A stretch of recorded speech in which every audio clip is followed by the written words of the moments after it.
Hi, my name is Rahasya, and I'm the publisher of a magazine here in Northern California called The Lotus Guide. And I also wrote a book, this book here. You can see it there.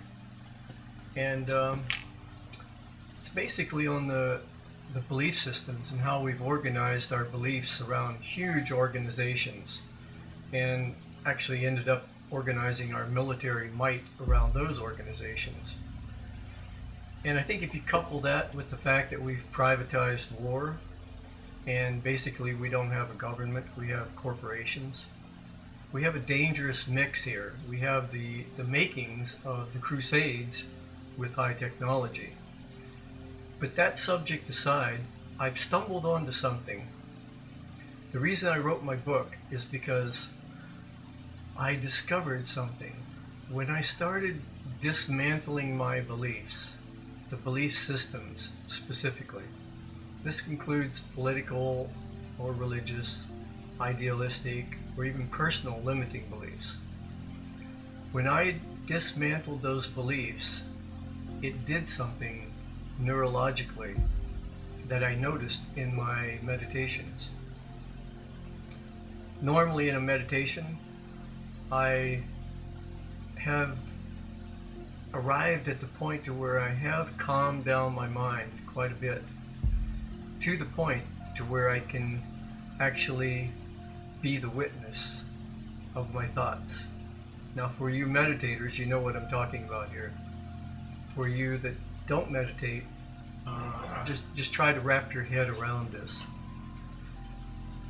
There's a point where you get where you can calm your thoughts down, and the witness, the silent witness, can come in, and you can be part of that witnessing of your mind without trying to stop it, without trying to stop thoughts, or no doing at all. But when I started dismantling my belief systems, I noticed something. There was far less thoughts to dismantle and to stop. When I went into my meditation, it was a much quieter. This is a couple of year process. And something almost amazing happened. And it only happened once. I wish I could say it happened more, but I'm searching for that again.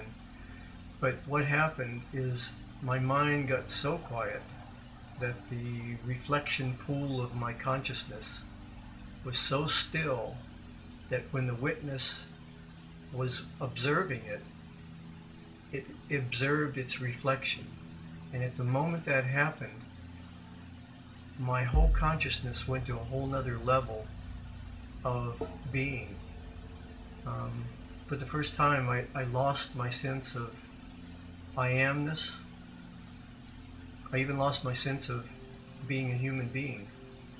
I went into another level of consciousness, and I think this is important because, like Einstein said, we're never going to figure out our problems from the same level of awareness that created the problems. We need a shift of consciousness, and I think that shift is coming. But here's where we get in trouble.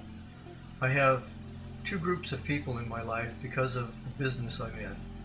I write and I publish to a spiritual realm of people that are interested in conscious evolution, and all of that's good. But I also deal with the mundane, three-dimensional aspect of running a business. Therefore, I have a lot of rational, logical friends. And I've noticed something. When I try to explain this new level of consciousness, my rational, logical friends say I'm being too, they use the term woo-woo. And coming from their extreme, grounded point, that's true. Then I listen to my spiritual friends, and they say I'm being too logical and rational because I'm paying too much attention to the world. And they seem to have the idea that you can just meditate and aum this thing away and create a new world. Now, they could be right, but the problem is time doesn't seem to be on our side. And in that sense, what I mean is time is creeping up on us real quick.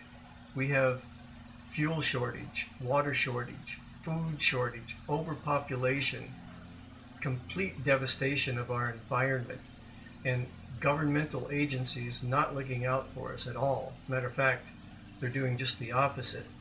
We have a high percentage of our population on drugs, illegal and legal. We have, everybody is so obese and overweight. Everybody is like tuned into American Idol and all of the nonsense that you can find on TV, and the only news they're getting are fragments and bits and pieces of what's happening from CNN or Fox or any of the other ones. And the trouble with that is they're not getting the process. They're getting alienated events. And this isn't good, because you need to see the process. Now, I watched a documentary here recently called Fall of the Republic in Western Civilization. And I've interviewed people like David Icke and Sheldon Neidl.